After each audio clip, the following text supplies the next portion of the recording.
Dutembere Ububiligi. Ndabashimira ko munteze amatwi. Ububiligi buhagarariwe n'umwami Philippe, akaba ari shefu w'igihugu. Ibi bikaba byaratangiye ku itariki 21 z'ukwezi kwa karindwi 2013.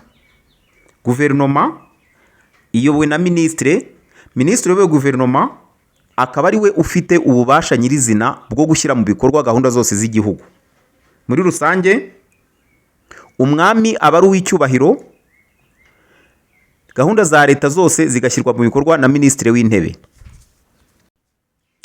Guverinoma fédérale iyoboye iki gihugu iyobowe na ministre bita Bar de Veve. Ububiligi bufite izindi guverinoma eshanu z'uturere.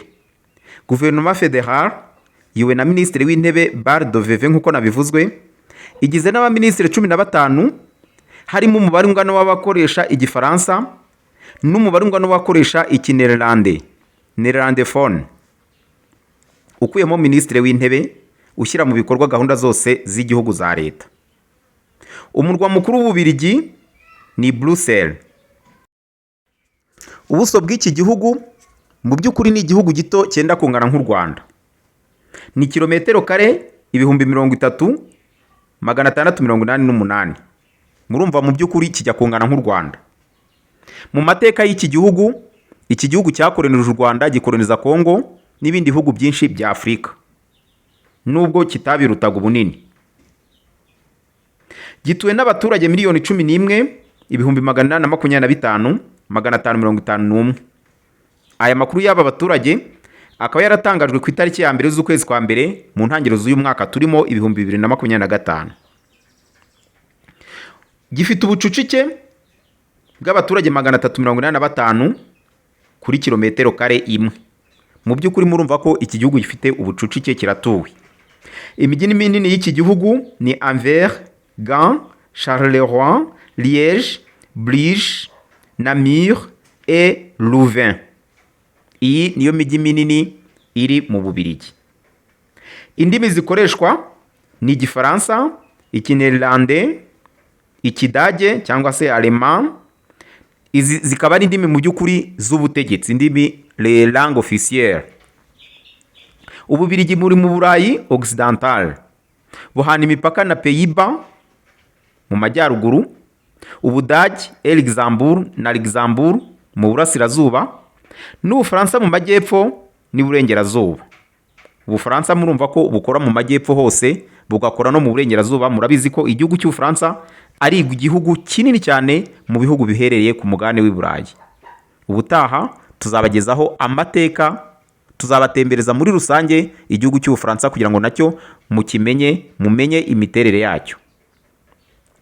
Ububiligi buzwi cyane ku nzoga bwenga, ku mashokora, gofre no ku mafiriti. Ni igihugu giteye imbere, kikaba kiri membre fondateur de l'Union Européenne, kiri mu banyamuryango bashinze ishyirahamwe ry'i Burayi. Kikaba ari igihugu cya karindwi mu bukungu ku rwego rw'Uburayi. Mu by'ukuri murumva ko atari igihugu cyoroheje. Nubwo bimeze ubu iki gihugu kiri mu myigaragambyo imaze iminsi, aho abaturage bamaze iminsi igera kuri 3 nta n'umwe ugenda, nta kinyabiziga na kimwe gikora, yaba abakoresha inzira z'amashanyarazi, ubwoko bwose bw'ibinyabiziga, akazi, amashuri bwarahagaze. Reka mubikurikire muri aya makuru akurikira, mwumve ikibazo n'impamvu nyamukuru irimo gutera iki kibazo biturutse ku byemezo bya guverinoma. Abaturage bakaba bahisemo guhagarika ubuzima bwose bw'igihugu biturutse ku miyoborere y'iki gihugu. Mbibutsa ko umubano w'iki gihugu nawo utifashe neza nk'uko mwabikurikiye mu masomo yacu y'ubuheruka. Umubano w'iki gihugu n'u Rwanda niho nashakaga kuvuga, aho u Rwanda rwahagaritse umubano mu bigendanye na diplomasi. Nta ambasade ikora, yaba y'Ububiligi yaba y'u Rwanda, nta nimwe iri gukora, mu rwego y'uko u Rwanda rwaregaga iki gihugu kugitesha agaciro. Reka mukurikire amakuru y'ibi byose.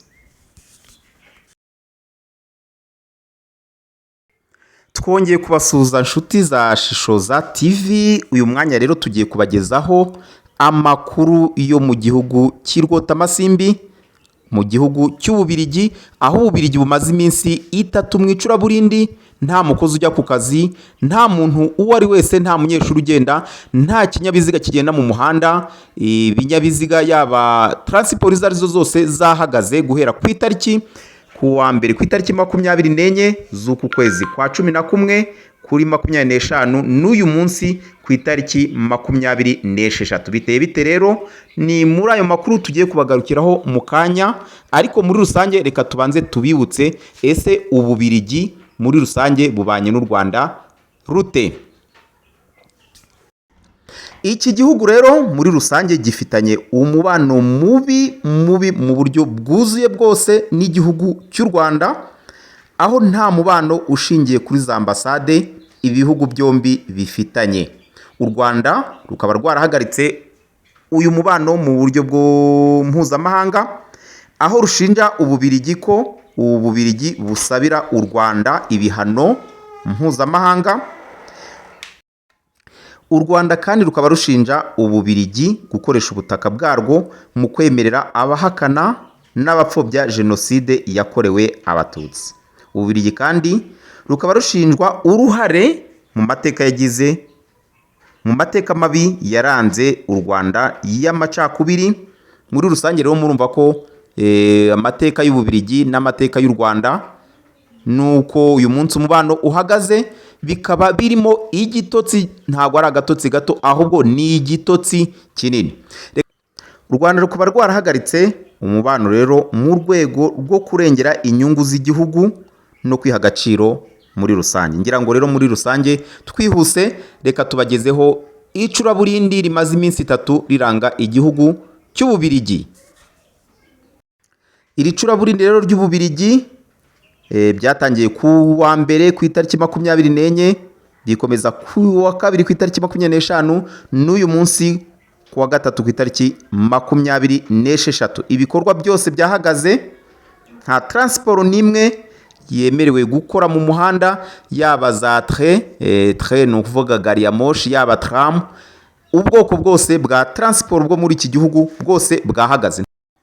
Nta munyeshuri ujya ku masomo, nta muntu n'umwe uva mu rugo, nta mukozi ujya ku kazi, nta mushoferi ujya mu muhanda, mbese buri kimwe cyose cyahagaze. Bityo rwose biragaragara ko Ububiligi buri mu icuraburindi.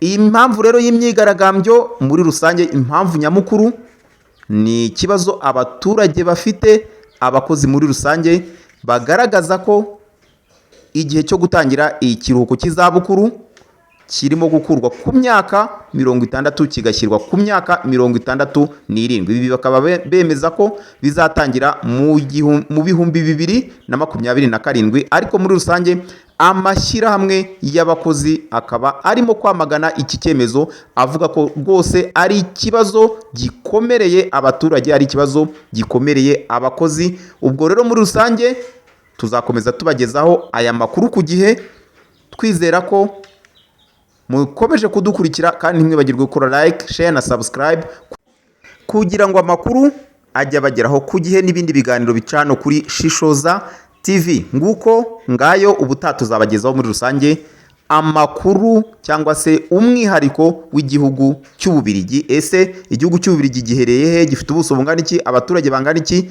Ni mu kiganiro cy'ubutaha. Mwakoze cyane.